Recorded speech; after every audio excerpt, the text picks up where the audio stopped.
YouTube, what is up?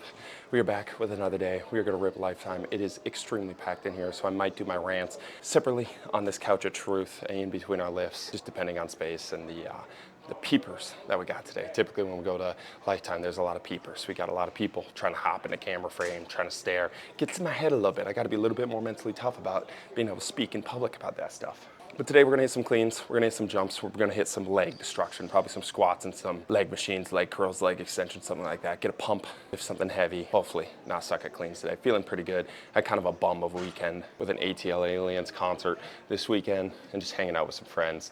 So get it back in to the swing of things. Got Thanksgiving coming up this week, so hopefully get a lift back in the hometown, do some snatches. When I'm back home for Thanksgiving with the legendary Logan Lundy. Some of the OGs will know him.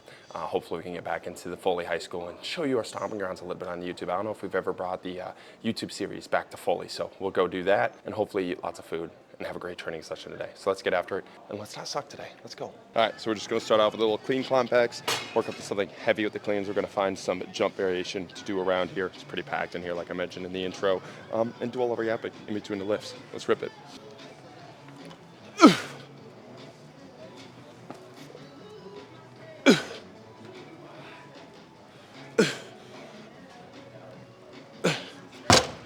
I was feeling good today. Let's rip it.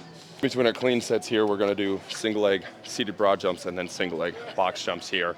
Don't have enough room to do a lot of double leg variations. I feel it's gonna take up too much room. I really need to do my vertical jumps at the gym, otherwise just don't have a lot to jump over here.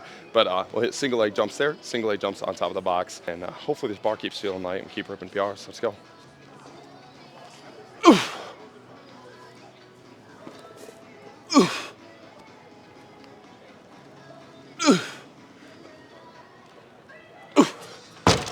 Let's go. Probably hit this complex for this set and hopefully another if we're really cooking. That'd be a cool 275 banger there on this complex. Just got my belts in. Purchased a $25 belt off of Amazon about 3 months ago and it got back shipped like 7 times and they randomly showed up at my door like 2 days ago. So that's pretty dope. We're gonna break that in. Let's rip. I think I'm gonna do my rants here instead of going off on the side like a pussy. I feel like there's not a lot of peeping toms or I've consumed enough caffeine to not care about the peeping toms today. I don't know which one it is, but let's rip. Let's go.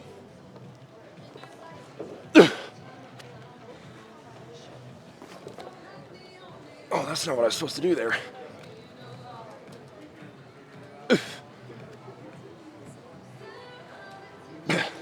Yeah, I was. I'm blacked out.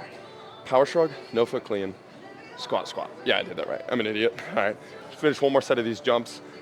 Add 25s, rip the 25s on here. That'd be a dope little PR, and then we'll hit regular cleans. Let's go. A lot of the inside of programs, we have complex parkour variations, we have simple parkour variations, but a lot of times we get questions or to get the response of like, I can't do that variation because of my gym. And I think a lot of times we just like overthink these things and the variation gets to people's heads. It's like variation is a good thing. The reason it's a good thing is because there's variety. You can pick a variation based off of what is on the program, right? And I think the less we overcomplicate that and you just hit something where you're jumping far and you hit something where you're jumping high, you got a good little stimulus done that day. Finding a corner in a gym, again, I got like four feet to work with here.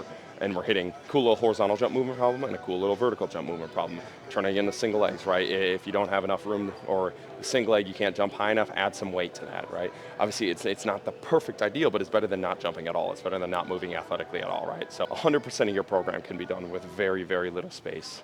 I've seen savages train in a 300 square foot gym. I mean, our original gym was 400 square feet and we did everything athletically in that space. So don't let space limit you. It's your head limiting you. Embrace the variation. Don't let the variation complicate things too much, right? So got a little single foot jump variation here, going for rod jump distance here. Let's go.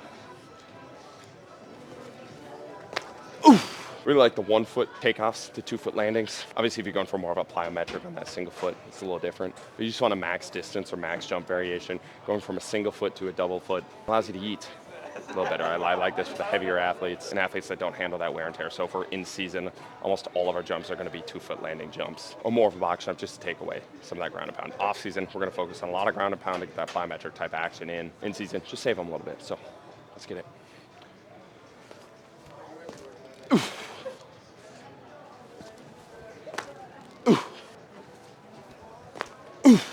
Nice. On the same note, you don't have something high enough to jump over, turn it into a single foot jump, rip in here, nice and simple.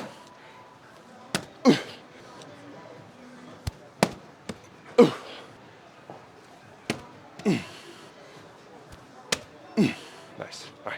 Let's get back to cleans. All right, last set of the complex. This will be ascend. Let's get it.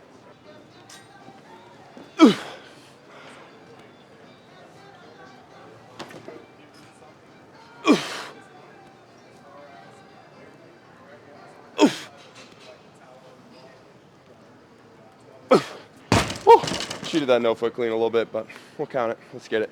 All right, we're just gonna start here for the regular clean sets. Cleans are feeling way less connected than the snatches are, I think, obviously because it's a heavier weight. I feel like I'm rushing it, not getting those hips in. I feel with those cleans or snatches right now, I'm really getting those hips through. It's feeling amazing, feeling connected, rushing a little bit with these cleans. So hopefully we can lock that in a little bit and get after it. Let's go. Oof. Oh, that felt nice. Let's go. All right, let's keep it fast. Let's keep it clean. Let's go. Oof. Let's go. Whee. All right, this will be a sweet little clean banger with no music, no stem, no partners to clean with. If we rip this, start position's feeling a little goofy from the ground just because I haven't done a lot, but I'm feeling pretty scrunched up. I feel like I got to get into more of that squatty start that I've been doing with my snatches, but continue to work on it. Let's rip this. Let's go. Get underneath it. Fuck.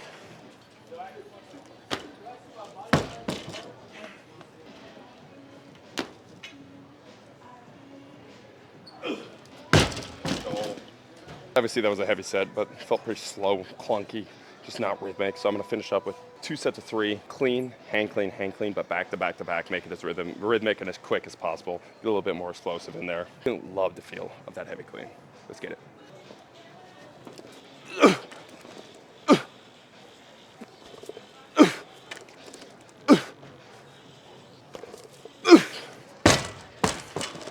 These cleans look and feel just so gross, even on those light sets. I fucking despise my front rack position right now. I feel like even when I go light and try to focus on technique, it's not the clean feeling that snatches feel like. Maybe it's just because the snatches force you so connected, otherwise you're not going to get it up, and I can kind of meathead the cleans. That's probably it. So maybe I just got to constrain myself with the no foot cleans a little bit more because they're so ass. Oh my goodness, I do not like the way these feel or look right now.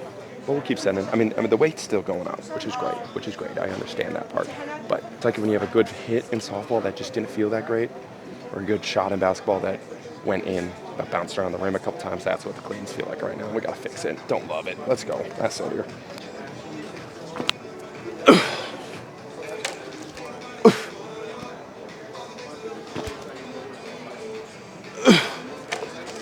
This hat's gonna fall off.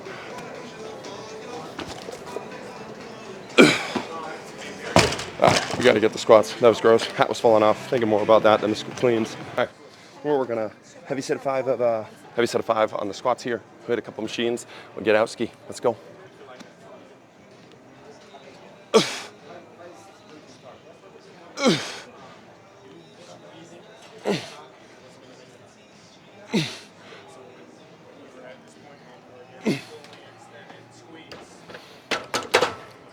I think a big thing that's cool with the cleans is seeing that the pull and the catch are getting much easier. Like I missed that 315.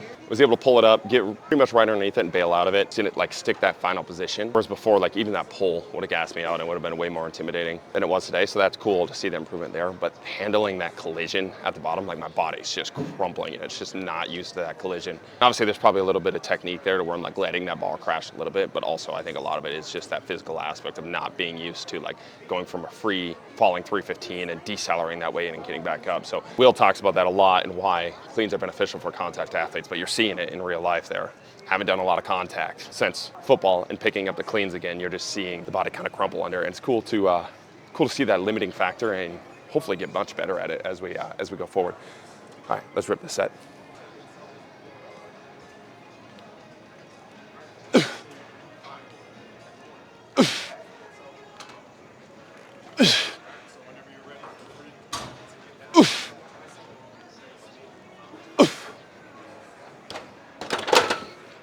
We got the question in the Q&A this week, how long should your workouts be? Pretty simple answer, as long as you can stay motivated in the weight room. You have people give you numbers from like 30-minute HIIT workouts are the #1 best too. You need to be working out 2 hours and grinding. You had the Louis Simmons 50 minutes, and honestly the 50 minutes for me is the absolute moneymaker, but it has nothing to do with like the hormone profile, the gains you lose out on or miss out on from not going fast enough or resting too little. You have both kind of ends of that sports science kind of spectrum. Most of it's just like a psychological interest thing. Like when you are not interested in the weight room, you're gonna stop getting effort and intent. When you stop getting effort and intent, you're wasting your time in the weight room, right? So get in the weight room, start with something that gets you excited.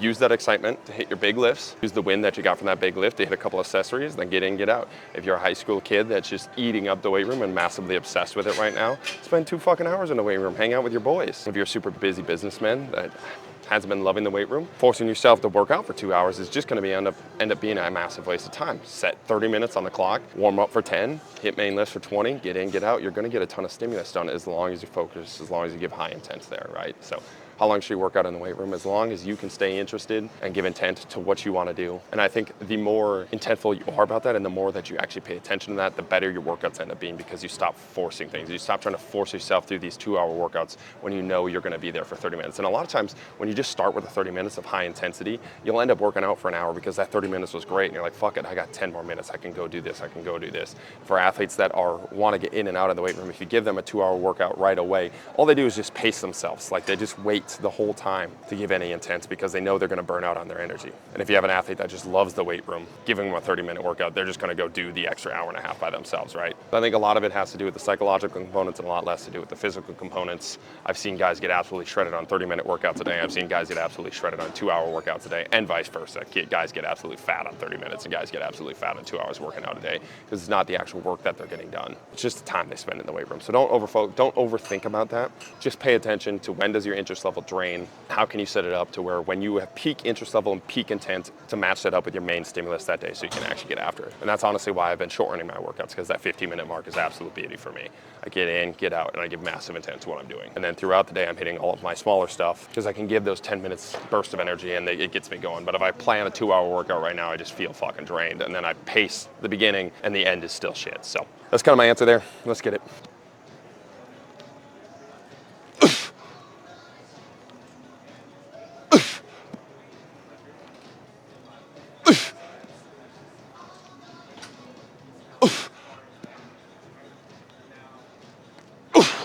It's also why I'm a huge proponent of the frequency piece, just because it's the thing that I've seen work out the best for athletes to give the best intent that they have the most often, because it gives them the most opportunities for their good days, right? I think a lot of times if you're just working out once or twice a week, if one of those days is just a bad mental day, that's 50% of your training sessions that are no good. Whereas you're working out 4 to 7 times a week, one of those days, it turns from 50% to 25% if you're 4 days a week. And if you're 7 days a week, it's even less. I'm not gonna do that math right here. I'll let Henry use his calculator and answer that percentage in the comments right there. I've just found the more touches that you get on something, the more better days and opportunities for better days that you have, the more intent that you give that thing on your good days, the faster you get a good training result. That's why I like a lot of these fairy tale type programs. I got the question also, like, should I do like 3 separate mobility days, all by mobility, and then the strength training, or is it all right to mix them up? It's like in the perfect world, it makes sense to have like 3 separate mobility days and being able to hit it all by themselves, and then do your strength training by itself, and then do your speed training by itself. But there's not a single athlete in the world that is gonna do that. They do like 1 mobility day, they'll show up for all their strength training days, maybe they'll do 1 day of speed training by themselves. But when you have them, when you have the touch with them, you should be touching all of these components because it gives them a higher frequency. And then if you want to give them homework on top of it, then give them the homework on top of it, and it's even better. And then the athletes that want it are going to go do it.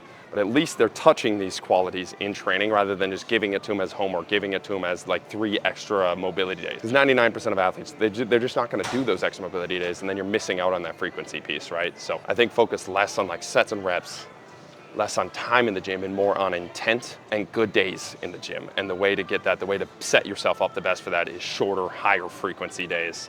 At least from my own personal experience with athletes. Again, this is not a large scale thing. This is not N of 1. If you are an athlete that shows up twice a week and just gets after it and that works in your brain, that is amazing. I'm talking about the general scheme of if you work with 1,000 athletes, 990 of them are gonna be athletes that benefit from the frequency piece rather than 2 massive days or separating everything out and giving them homework, right? I just think it's a much more realistic way. So let's get this 5 rep max, let's go.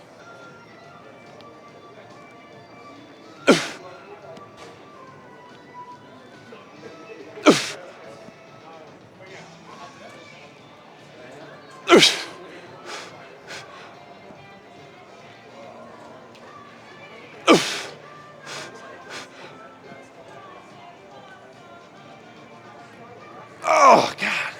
Dang, dude. Kept losing that bar forward. Much more back than that was legs. That was gross form. All right, but that's a good little stim there. We'll call that and get to some machines. Let's go. We're gonna finish up 2 machines here, little leg press, little hammy curl, little quad and leg destruction here. Get a little pump in before we go. Let's rip.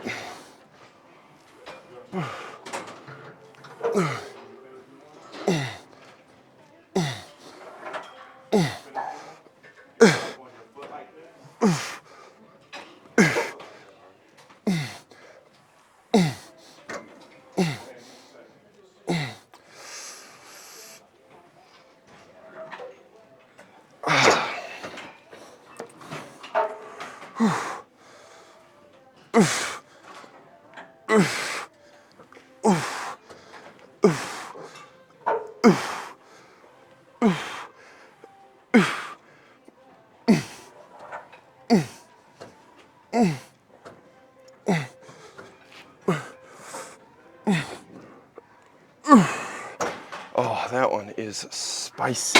Let's go. Finish off with some leg curls and get out of here. Last set of 15 here. This machine is spicy and tears your hamstrings into oblivion. We love it. Let's go.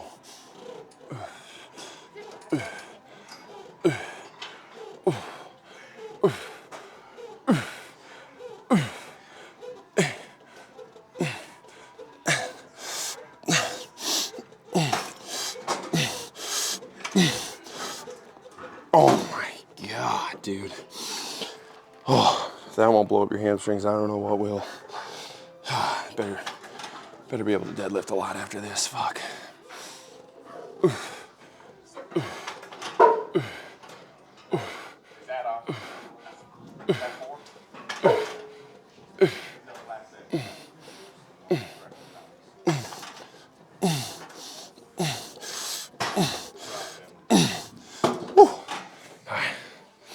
Say goodbye, get out of here.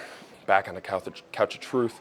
Just finished up the workout. We got a battery that's at 0% on this camera, and we timed that up perfectly. A pretty sweet day with the cleans. Got to work on that front rack.